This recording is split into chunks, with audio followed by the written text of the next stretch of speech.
I started shoemaking in Jermyn Street in the early 80s, 1983 to be precise, just over the road here at Newham Lingwood. We had a shoemaking workshop like this upstairs at Newham Lingwood. First floor was the shirts and upstairs was the shoemaking. So I started there as an apprentice under John Carnera, who was the last maker there, working there for a few months doing shoemaking.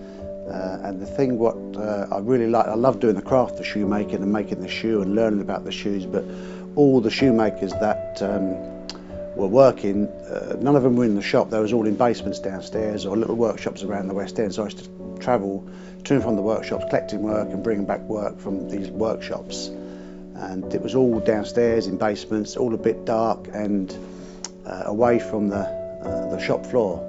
So I didn't really visualise myself working in one of these basements. I was more on the shop floor, more animated. So I asked to move from shoemaking over to sales on the shop floor.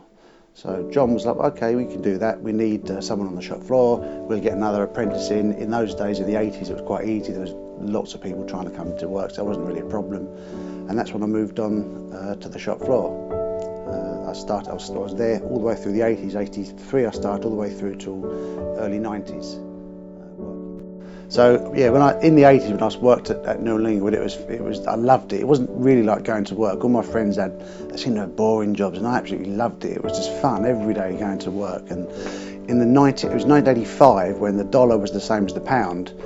It seemed like we were making money. The business was booming. We had Tom Wolfe, who we made shoes for, who is a freelance journalist and an author, and he wrote this book called Bonfire of Vanities, which was made into a film starring Tom Wolfe.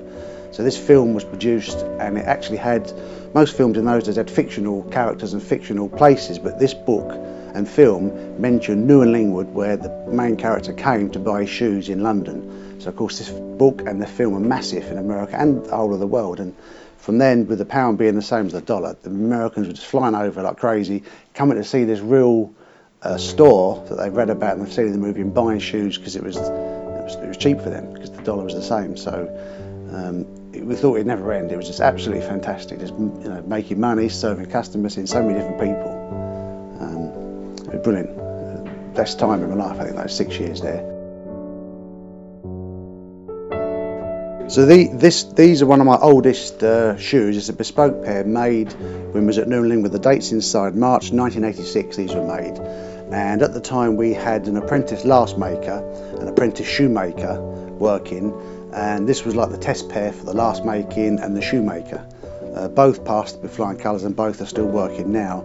But John Carnera said, we'll make you a pair of shoes. He said, but to keep costs down, we won't use our nice leather. And he found this old piece of leather at the back, which happened to be green, which I thought at the time was fantastic. So I've got these lovely green suede brogues that are over 30 years old, and I only really wear them once a year on St Patrick's Day. So this is almost, I think my oldest pair, these are from March 1986.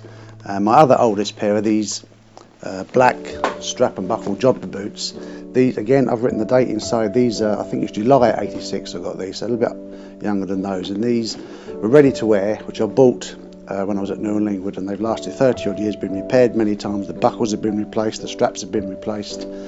And when I left Newham Lingwood in the 90s, I travelled for a year around Europe, and these came in me. So these are probably my favouriteest pair of shoes I've got, because they've been all around the world with me. So when I left Newham Lingwood, I started working with Edward Green. There was, the owner of Edward Green then was John Lustig. He was a fantastic guy, and he decided he wanted to open a retail store. And no manufacturer had ever done that. I mean, Crockett's didn't have their stores, so he was like the first guy to do it. Everyone said he would fail, so I went and opened the first ever retail store of Edward Green. That was in the Burlington Arcade. And that was fantastic. It was so exciting, brand new sort of project. No one had ever heard of Edward Green. Everyone was asking, well, where have you been? What's going on? And it was just slowly building up the brand by word of mouth. And one of the guys, Ray, still works there now, is myself, Ray, and another guy, Tom. The three of us started the store. And every time we sold a pair of shoes, it was like we'd won the FA Cup. It was just a real victory to sell a pair of shoes in those days. So I spent actually about 9 years working with Edward Green. Loved every minute of it, right up until when Hillary took over at the end of the 1999 or 2000, I think she took over, and that's when I left Edward Green and went to Cleverly back working with my old pals John Carnera and George Glasgow, who I'd known at Newham Lingwood. 13 years with them, and that was doing a similar job to here, running the bespoke, running the shop, helping the trunk shows and doing some of the trunk shows with them, and then building up the wholesale business. And after 13 years there, that's when I decided I needed another change, and came to Foster's. Okay, over the years working in and around Jermyn Street, I've met so many fantastic, brilliant customers, film stars, movie stars, rock stars, politicians, loads of normal people, fascinating stories. And this particular slipper I'm holding though was really one that amazed me. As a guy came in about 2 years ago, African guy, and he had these thin strips of material, and he said, "These are my robes. I'm a high priest in Africa, and these are my ceremonial robes, and I've heard you make fantastic slippers. Can you make these into some slippers?" I said, "Well, they're too thin, there's not enough material." So we agreed we'd stitch them all together. I said, "I don't know if it's going to work out, we don't know," but we made these slippers. They were fantastic. He loved them, and since then he's been ordering 2 or 3 pairs every month. He's had loads now. This last year he's had about 12 or 14 pairs of slippers. This is the latest one he's ordered, so it's a grey velvet, and the design is on the design there is it's a Star of David and a Christian cross, and it's called a Cross of St David. And the story is in the I think it was the 16th century, when there was the Spanish Inquisition. All the Jews were persecuted and fled across Europe, but some sect of Jews fled across to Africa, and the Christian community in Africa welcomed them in, and this is how come we've got this the Jewish and the Christian symbol together. There's this little area in Africa where they've settled, and that's their religious emblem.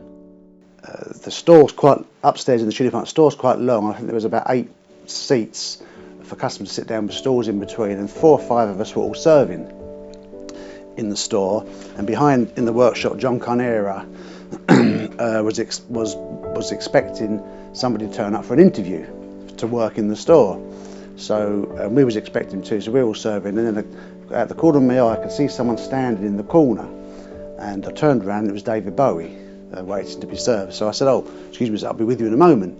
So then the next person who came up to the store, I saw at the corner was another person, and he was the guy for the interview. So David Bowie and the guy for the job interview was standing there, and then of course John Carnera came from around the back and saw the guy for the interview and said, "Oh, Peter, come round the back." So Peter turned to David Bowie and shook his hand and said, "May the best man win," because he thought David Bowie was coming for the interview. And then that was it. He went round the back. David Bowie sat down. I sold him some shoes, and off he went.